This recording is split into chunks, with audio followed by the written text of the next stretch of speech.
போட்டாச்சு. உங்களுக்கு தான் போட்டிருக்கேன். உங்களுக்கு தான் போட்டிருக்கேன்.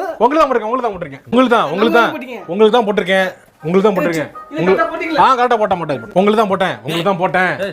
சத்தியமா உங்களுக்கு தான் போட்டேன். சத்தியமாவா? சத்தியமா உங்களுக்கு தான் போட்டேன். உண்மையிலே பொய் சொல்லக்கூடாது. பொய்யெல்லாம் இல்ல. நான் எங்க போய் சொல்ல போறேன்? எனக்கு போட்டீங்க. எனக்கு என் மூஞ்ச பாருங்க. நான் நிக்கவே இல்லையே. எனக்கு எப்படி போட்டீங்க? ஒருவேளை உங்க அண்ணன் நிக்கிறாரோ? சொந்தக்காரங்க யாராவது முரட்டெல்லாம் உங்கள்ட்ட தான் போட்டேன்னு தப்பிச்சுக்கிருக்கீங்க. Welcome to great Kirikalan magic show.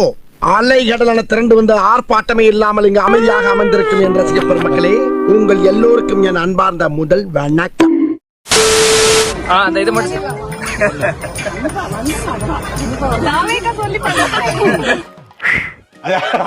ஒரு இடத்துல நல்லா இருந்தது, அது எல்லா இடத்துலயும் நல்லா இல்லன்னு சொல்ல வரீங்களா?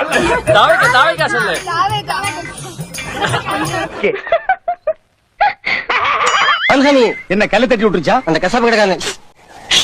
என்ன அவரும் பிசுங்கிறாரு, நீங்களும் பிசுங்கிறீங்க. உங்களுக்கு எல்லாம் ஒரே குழப்பமா இருக்குல்ல? ஆமா. அந்த இது மட்டும்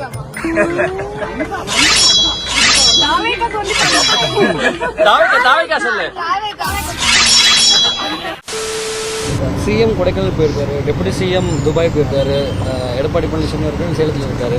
so where is Vijay sir? அவருக்கு என்ன plan sir? Is going on vacation? இப்ப அதை தெரிஞ்சு நீ என்ன பண்ண போற? உனக்கு அதுக்கு என்ன சம்பந்தம்? சேயிங் தட் அவர் ஆஸ்திரேலியா போறாரு, விஜய் ஆஸ்திரேலியா போறாருன்னு சொன்னாங்க. அது உண்மையா? ஆஸ்திரேலியால நாளைக்கு 3 கிழமை போறாரு. நக்கல்யா அவனுக்கு.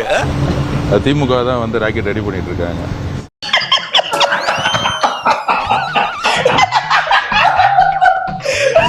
நல்ல ரூமர்ஸ்லாம் வந்து பதில் சொல்லி டைம் வேஸ்ட் பண்ண வேணாம். இத்தனை நாள் ஒரு வருஷமா டிஎம்கே கவர்மெண்ட்ல தான் ரூமர்ஸை வந்து பரப்பிட்டு இருந்தாங்க.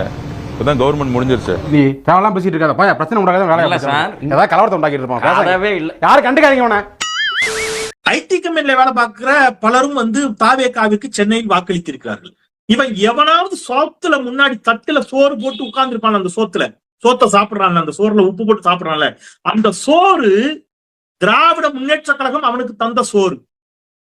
நான் கொஞ்சம் கடினமான வார்த்தையை பயன்படுத்துறேன், எனக்கு கவலை இல்லை எதை பத்தியும். மர்க்கா சொல்லு. திராவிட முன்னேற்ற கழகம் அவனுக்கு தந்த சோறு. மர்க்கா சொல்லு. திராவிட முன்னேற்ற கழகம் அவனுக்கு தந்த சோறு. ஆட உங்க கூர்க்காவுக்கு பிறந்தவன. நான் வந்து ஒரே ஒரு டவுட் தான் உங்ககிட்ட கேட்கணும். சூப்பர்ண்ணே கேளுங்க. சோறு திங்க வேற என்ன கேக்குறா? சிம்பு போட்டுட்டாப்ல. சிம்பு விஜயோட ஆளா கோட் வேர்டு அக்செப்ட் எடுக்கிறாங்க. நான் நேத்து சத்தியமா சொல்றேன், காக்கி பேண்டும் வெள்ளச்சரி தான் போட நினைச்சேன். அது நல்லா இருந்துச்சு, எடுத்து வச்சிருந்தேன். கேட்டுக்க அதை போடலாம் பார்த்தா ஐயோ இந்த பைத்தியங்க வந்து கோட் வேர்டு அக்செப்ட்னு போட்டாலும் போடுவாங்க. அதை போடாம நல்லா எனக்கு பிடிச்ச கலர். அது நல்ல காம்படிஷன், நல்லா இருக்கும். உருட்டு நீ உருட்டு. நேத்து சாயந்தரம் பார்த்தா திடீர்னு உத்தேச அமைச்சர் பட்டியலும் வெளியே வருது. உத்தேச அமைச்சர் பட்டியல பார்த்த உடனே இந்த வடிவேல்ட்ட வந்து அட்ரஸ் கேட்கும் போது குட் பாயிண்ட் ஒரு ஷாக்கு ஆடுவார்ல, அது மாதிரி படிச்ச உடனே நான் உண்மையிலே ஷாக் ஆயிட்டேன். விஜய்க்கு வந்து உள்துறை. ஆமா, மகளிர் நலன், குழந்தைகள் மேம்பாடு. என்ன காரணத்துக்காக உள்துறை? ஏன்னா வீட்டை விட்டு வெளியே உள்ளதரம் உட்காந்துருப்பாரு.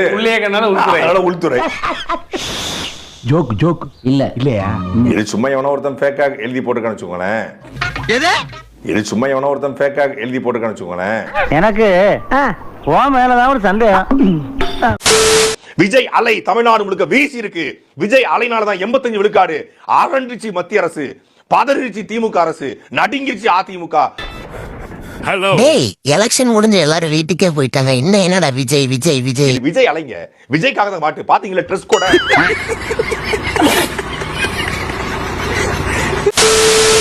மறுபடியும் நான் ஒரு கதை சொல்ல போறேன். தமிழ்நாட்டிற்கு கொண்டு வந்து எல்லாருமே போயிட்டாங்களா?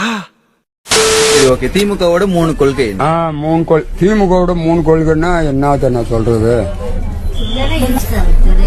சமத்துவம், சமூகநீதி, சமுத்திரம், சமயநீதி, நம்ம உதயநிதி.